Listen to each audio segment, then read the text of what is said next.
Good morning students. Logic की online classes में हम आपका फिर से स्वागत करते हैं। और जैसा कि हम आप लोगों को पहले और दूसरे वीडियो के माध्यम से बता भी चुके हैं कि क्या क्या टॉपिक हमें पढ़ाई करनी है और किन किन बिंदुओं को लेकर के हमें अपने विषय को आगे बढ़ाना है। तो उसी के क्रम में जैसा कि हमने पहला जो टॉपिक आप लोगों को बताया है तर्क वाक्य, तो उससे संबंधित उसी को आगे बढ़ाते हुए हमने जैसे कल के वीडियो में चर्चा की थी तर्क वाक्य।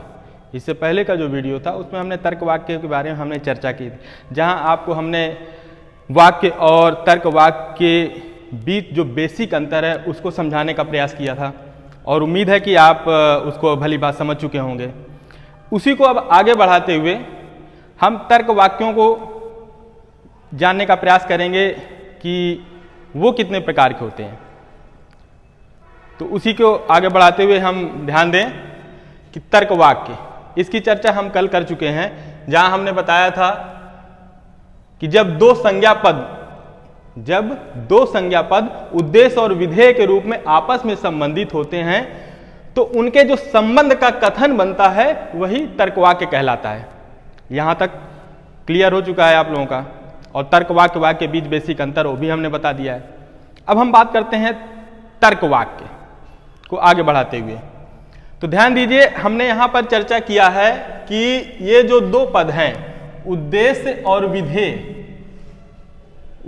विधेय, ये जो दो पद है इनके जो संबंध का कथन है, इनके जो संबंध कथन है वही तर्क वाक्य कहलाता है। तो अब हम संबंध को ध्यान देंगे। तो यही जो संबंध है, इस संबंध के आधार पर ही तर्क वाक्य दो तरह का होता है। इस संबंध के आधार पर कौन कौन सा? एक होता है निरुपाधिक तर्क वाक्य और दूसरा सोपाधिक तर्क वाक्य। बहुत सही। अब हम जानेंगे कि निरुपाधिक तर्क वाक्य किसे कहते हैं। तो हम पहले ये तो जान चुके तर्क वाक्य, और तर्क वाक्य संबंध के आधार पर दो तरह का, निरुपाधिक और सोपाधिक। अब निरुपाधिक तर्क वाक्य की चर्चा कर लें। तो निरुपाधिक तर्क वाक्य वे होते हैं जो दो वर्गों के उपाधि रहित उद्देश्य विधेयात्मक संबंध का कथन होता है। निरुपाधिक तर्क वाक्य क्या होते हैं? दो वर्गों के उपाधि रहित उद्देश्य विधेयात्मक संबंध का कथन। अब आप कंफ्यूज होंगे कि उद्देश्य विधेयात्मक संबंध क्या होता है, उपाधि रहित। तो उपाधि रहित का मतलब होता है शर्त रहित। यहां उपाधि से तात्पर्य है शर्त से है, शर्त रहित, कंडीशन लेस। मतलब किसी संबंध को, दोनों पदों को स्वीकार करने में कोई शर्त ना हो। जब कंडीशन लेस होता है उसी को कहते हैं उपाधि रहित है। तो उपाधि रहित उद्देश्य विधेयात्मक संबंध, मतलब जो दो पद होते हैं उद्देश्य और विधेय, उनका संबंध। उपाधि रहित संबंध मतलब बिना शर्त के जो संबंध हम स्वीकार करते हैं उसको निरुपाधिक तर्क वाक्य कहते हैं। और दूसरा सोपाधिक तर्क वाक्य।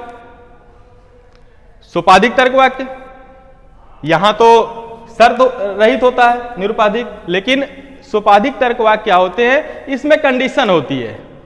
कंडीशन कैसे? देखिए, दो कंडीशन होती है। पहली हेतु मत जिसको कहते हैं, या हेतु फलाश्रित तर्क वाक्य कहते हैं। एग्जाम्पल के तौर में जैसे कहा जाए यदि बादल आएंगे तो वर्षा होगी। समझिएगा, यदि बादल आएंगे तो वर्षा होगी, कंडीशन है, शर्त है। तो जब हम शर्त स्वीकार कर लेते हैं तो वहां सोपाधिक तर्क वाक्य की श्रेणी में वो कथन आ जाता है। दूसरा वैकल्पिक तर्क वाक्य। वैकल्पिक तर्क वाक्य भी सोपाधिक तर्क वाक्य की श्रेणी में आते हैं। वहां पर भी कंडीशन है, या तो या कहा जाए, या तो राम बुद्धिमान है या मूर्ख, यहां भी कंडीशन है। तो जहां पर कंडीशन हो वे तर्क वाक्य सोपाधिक तर्क वाक्य की श्रेणी में आ जाते हैं। और जहां कंडीशन लेस हो, जहां कोई उपाधि ना हो, कोई शर्त ना हो, तो वे तर्कवाक्य निरुपाधिक तर्कवाक्य कहलाते हैं। और हमारा जैसा कि पहला हमने आपको बताया था कि जो पहला टॉपिक है, जो पहला क्वेश्चन आता है वो निरुपाधिक तर्कवाक्य से ही आता है। हालांकि हमारे टॉपिक में सोपाधिक तर्कवाक्य भी है, लेकिन वो आगे है, आगे के चैप्टर में है, जहां हम वहां पर इसकी विस्तार से चर्चा करेंगे। फिलहाल हम यहां पर पहला टॉपिक को देखते हुए निरुपाधिक तर्कवाक्य की विस्तार से चर्चा करते हैं। तो आप लोग ये तो जान गए निरुपाधिक तर्कवाक्य किसे कहते हैं। अब देखिए, निरुपाधिक तर्कवाक्य में जो उद्देश्य विधेयात्मक संबंध होता है, संबंध का जो भी कथन बनता है निरुपाधिक तर्कवाक्य में, तो वो जो संबंध होता है वो दो तरीके का होता है, या तो परिमाण होगा या फिर गुण होगा। परिमाण और गुण ये दो तरह के संबंध होते हैं। अब अगर परिमाण के आधार पर देखा जाए तो परिमाण के आधार पर सर्वव्यापी और अंशव्यापी में हम इसको विभाजित करते हैं, और गुण के आधार पर स्वीकारात्मक या निषेधात्मक। परिमाण के आधार पर सर्वव्यापी, या तो हम पूरा स्वीकार करेंगे, या अंशव्यापी मतलब उसके थोड़े से एक पार्ट को स्वीकार करेंगे। तो दो तरीके का हो गया, परिमाण के आधार पर सर्वव्यापी और अंशव्यापी, ठीक। और गुण के आधार पर स्वीकारात्मक या निषेधात्मक, या हम उसको स्वीकार करेंगे या रिजेक्ट कर देंगे, मना कर देंगे, नहीं। तो यहां पर गुण के आधार पर भी दो तरह के हो गया, स्वीकारात्मक और निषेधात्मक। अब परिमाण में भी जो सर्वव्यापी होता है उसके दो पार्ट है, सभी और कोई। अगर हम उसको स्वीकारात्मक रूप में से स्वीकार करेंगे तो सभी मनुष्य मरणशील है, और अगर उसको निषेधात्मक रूप में स्वीकार करेंगे तो हो जाएगा कोई मनुष्य मरणशील नहीं है, ठीक। तो परिमाण और गुण के आधार पर अगर हम देखें तो निरुपाधिक तर्कवाक्य के हमारे चार प्रकार प्राप्त होते हैं। निरुपाधिक तर्कवाक्य के चार प्रकार प्राप्त होते हैं परिमाण और गुण के आधार पर। अब वे कौन कौन से हैं देखते हैं। ये सर्वव्यापी स्वीकारात्मक तर्कवाक्य, देखिएगा, सर्वव्यापी हमने यहां से लिखा, सर्वव्यापी यहां से लिया, और ये स्वीकारात्मक यहां से ले लिया, तो सर्वव्यापी स्वीकारात्मक तर्कवाक्य। इसके बाद फिर इसको लेंगे अंशव्यापी स्वीकारात्मक तर्कवाक्य, ठीक। अब देखिए, अब इधर से लेते हैं सर्वव्यापी निषेधात्मक तर्कवाक्य और अंशव्यापी निषेधात्मक तर्कवाक्य। तो एक बार सर्वव्यापी को हम स्वीकारात्मक तर्कवाक्य से जोड़ते हैं, और एक बार सर्वव्यापी को निषेधात्मक तर्कवाक्य से। उसी तरह से एक बार हम अंशव्यापी को स्वीकारात्मक तर्कवाक्य से जोड़ेंगे, एक बार अंशव्यापी को निषेधात्मक तर्कवाक्य से। इस प्रकार अगर हम इन परिमाण और गुण के आधार पर, इन दोनों अगर आधार पर हम आपस में मिलाने का काम करेंगे तो हमें निरुपाधिक तर्कवाक्य के चार प्रकार प्राप्त होते हैं। चार प्रकार कौन कौन से? सर्वव्यापी स्वीकारात्मक, सर्वव्यापी निषेधात्मक, अंशव्यापी स्वीकारात्मक और अंशव्यापी निषेधात्मक। कौन कौन से हो गए? सर्वव्यापी स्वीकारात्मक तर्कवाक्य, सर्वव्यापी निषेधात्मक तर्कवाक्य, अंशव्यापी स्वीकारात्मक तर्कवाक्य और अंशव्यापी निषेधात्मक तर्कवाक्य।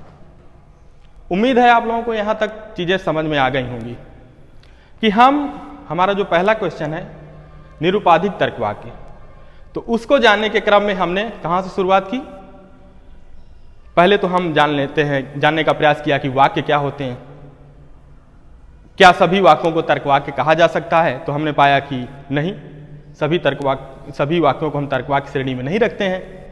कुछ स्पेसिफिक कथन होते हैं जिनको हम तर्कवाक्य की श्रेणी में रखते हैं।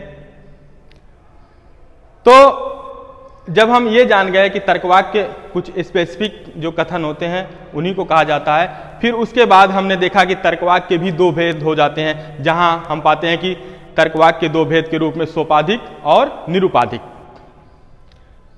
फिर आता है कि निरुपाधिक तर्कवाक्य क्या है? निरुपाधिक तर्कवाक्य जहां जो दो पद प्रयोग किए जाते हैं, उद्देश्य और विधेय, जब उनको बिना किसी शर्त के स्वीकार किया जाता है, बिना किसी कंडीशन के, तो वो हो जाते हैं निरुपाधिक तर्कवाक्य। और जहां पर हम शर्त रख देते हैं तो वो हो जाते हैं सोपाधिक तर्कवाक्य। जैसा कि हम यहां सोपाधिक तर्कवाक्य के जब हमने एक्सप्लेन किया उसमें हमने समझा इस चीज को। हालांकि ये सोपाधिक तर्कवाक्य का जो चैप्टर आगे के चैप्टर है वहां हम विस्तार पूर्वक पढ़ेंगे। तो हम इस प्रकार हम पाते हैं कि जो निरुपाधिक तर्कवाक्य हैं वो संबंध के आधार पर बनाए जाते हैं, और संबंध दो तरीके का होता है, गुण और परिमाण और गुण। तो परिमाण और गुण इन दोनों को जब जोड़ देते हैं तो परिमाण और गुण के आधार पर तर्कवाक्य क्या हो गए, 4 प्रकार प्राप्त हो गए। कौन कौन से? सर्वव्यापी स्वीकारात्मक, सर्वव्यापी निषेधात्मक, अंशव्यापी स्वीकारात्मक और अंशव्यापी निषेधात्मक। अब आप ये देखिए AEIO लिखा हुआ है, तो अब ये क्यों है? क्योंकि ये इनके प्रतीक रूप हैं। ये जो हैं ये सारे प्रतीक रूप हैं। सर्वव्यापी स्वीकारात्मक को प्रतीक रूप में हम कैपिटल A से संबोधित करते हैं, सर्वव्यापी निषेधात्मक को कैपिटल E से, अंशव्यापी स्वीकारात्मक को कैपिटल I से और अंशव्यापी निषेधात्मक को कैपिटल O से प्रदर्शित करते हैं। एग्जाम्पल भी देख लेते हैं। सर्वव्यापी स्वीकारात्मक देखिए एग्जाम्पल, सभी उद्देश्य विधेय हैं। सभी जो भी उद्देश्य वाले पद हैं या विधेय वाले पद हैं वो क्या है, सभी उद्देश्य विधेय हैं। हम एग्जाम्पल में कहेंगे जहां पर भी इस तरह का कथन प्रयोग हो वो A टाइप के तर्कवाक्य हो गए, कैपिटल A टाइप के। अब वो आते हैं सर्वव्यापी स्वीकारात्मक में, तो सभी उद्देश्य विधेय हैं, ये क्या हो गया, सर्वव्यापी स्वीकारात्मक तर्कवाक्य हो गया। अब अगर कहा जाए कोई उद्देश्य विधेय नहीं है, कोई उद्देश्य विधेय नहीं है, तो ये हो गया सर्वव्यापी निषेधात्मक तर्कवाक्य। इसमें जब हम उद्देश्य विधेय के स्थान पर जब हम संज्ञा पद रखेंगे तो वो एक उदाहरण बन जाएगा।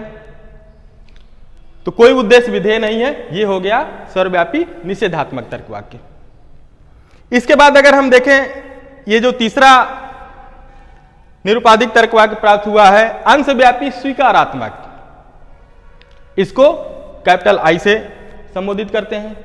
एग्जाम्पल में कुछ उद्देश्य विधेय हैं, जहां पर भी कोई उदाहरण कुछ लगा करके हैं, कुछ उद्देश्य विधेय हैं, इस टाइप का जो भी तर्कवाक्य जो भी कथन आएगा तो वो अंशव्यापी स्वीकारात्मक तर्कवाक्य की श्रेणी में उसको रखेंगे। इसी प्रकार चौथा निरुपाधिक तर्कवाक्य का प्रकार है अंशव्यापी निषेधात्मक, जिसको कैपिटल O से हम प्रदर्शित करते हैं। तो उसके एग्जाम्पल में हम देख लें, कुछ उद्देश्य विधेय नहीं है। जब हम ये कहते हैं कि कुछ उद्देश्य विधेय नहीं है तो वे तर्कवाक्य की श्रेणी में आ जाते हैं अंशव्यापी निषेधात्मक तर्कवाक्य की श्रेणी में, जिसको हम कैपिटल O से प्रदर्शित करते हैं। तो यहां तक का पूरा सिनेरियो आप समझ चुके होंगे कि वाक्य से निकल कर आए तर्कवाक्य, और तर्कवाक्य भी जब हम विभेद किए तो वो हो गए 2 भाग, निरुपाधिक सोपाधिक। निरुपाधिक में भी जब हम परिमाण और गुण जो संबंध है उनके आधार पर जब हम मिलाने का काम करते हैं तो तर्कवाक्य के कितने प्रकार निकल के आते हैं, 4 प्रकार। कौन कौन से? सर्वव्यापी स्वीकारात्मक, A टाइप का तर्कवाक्य जिसको सभी उद्देश्य विधेय या ऑल यस इज P कह सकते हैं। दूसरा हो गया सर्वव्यापी निषेधात्मक, E टाइप का तर्कवाक्य, सब कोई उद्देश्य विधेय नहीं है, मतलब नो यस इज P। तीसरा अंशव्यापी स्वीकारात्मक, मतलब I टाइप का तर्कवाक्य, कुछ उद्देश्य विधेय है, मतलब सम यस इज P। इसके बाद चौथा और लास्ट अंशव्यापी निषेधात्मक, मतलब O टाइप का तर्कवाक्य, मतलब कुछ उद्देश्य विधेय नहीं है, सम यस इज नॉट P। तो ये निरुपाधिक तर्कवाक्य ये 4 प्रकार हैं। हम जितने भी आगे जितना भी सिलॉग पढ़ते हैं, डायग्राम बनाते हैं, वहां सारे के सारे यही निरुपाधिक तर्कवाक्य ही प्रयोग किए जाते हैं। आपके सिलेबस की ही बात नहीं, कंपटीशन में भी जब सिलॉग के जो क्वेश्चन होते हैं डायग्राम से संबंधित, वहां पर भी जो तर्कवाक्य प्रयोग होते हैं तो आप लोग देखते होंगे बस इन्हीं 4 कैटेगरी में आते हैं। उदाहरण जो भी एग्जाम्पल कथन दिए जाते हैं बस इन्हीं 4 कैटेगरी में, AEIO में ही। तो इसका बहुत बहुत महत्व है, आगे की कंपटीशन लाइफ में भी आपका ये हमेशा काम आएगा, और यहाँ से बहुत सारे क्वेश्चन हमेशा पुटअप होते हैं। तो ये बेसिक नॉलेज है, इसको आप लोग नोट कर लीजिएगा या स्क्रीनशॉट लेके रख लीजिएगा, और स्क्रीनशॉट लेकर के आप लोग इसको नोट करके अच्छे से नोट बना लीजिएगा और इसका अध्ययन करते रहिएगा। इसके बाद आप लोग निरुपाधिक तर्कवाक्य के प्रकार तक पहुंच गए हैं।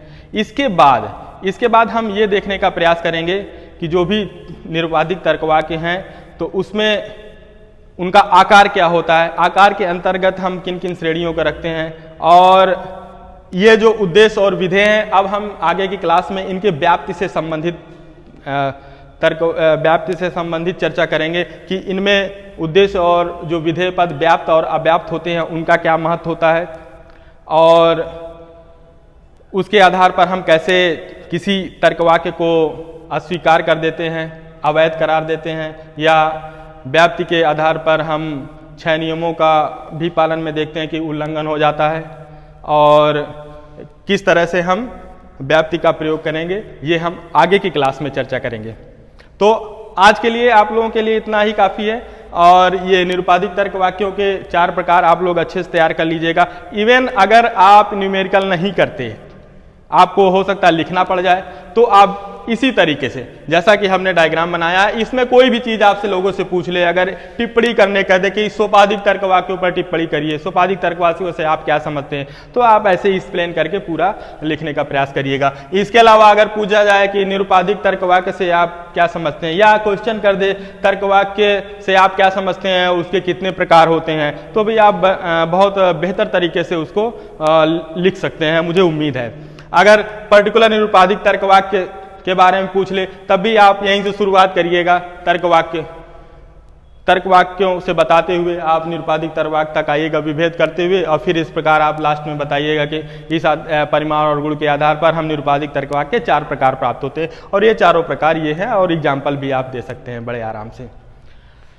तो आज की क्लास इतना ही, धन्यवाद। और जितना हम पढ़ाते जा रहे हैं उसको आप डेली नोट करते रहिएगा और प्रतिक्रिया जरूर करिएगा। कोई भी चीज़ प्रॉब्लम होती है, आप लोगों को समझ में नहीं आती, तो आप हमारे पर्सनल व्हाट्सएप नंबर पर उसको शेयर करके पूछ सकते हैं। हालांकि आप लोगों को थोड़ा थोड़ा ही पढ़ा रहा हूं ताकि ज़्यादा लोड भी ना पड़े और चीज़ें विधिवत रूप से आपकी समझ में आ जाएं। तो आज के लिए इतना ही रखते हैं, धन्यवाद। मिलते हैं फिर नेक्स्ट टॉपिक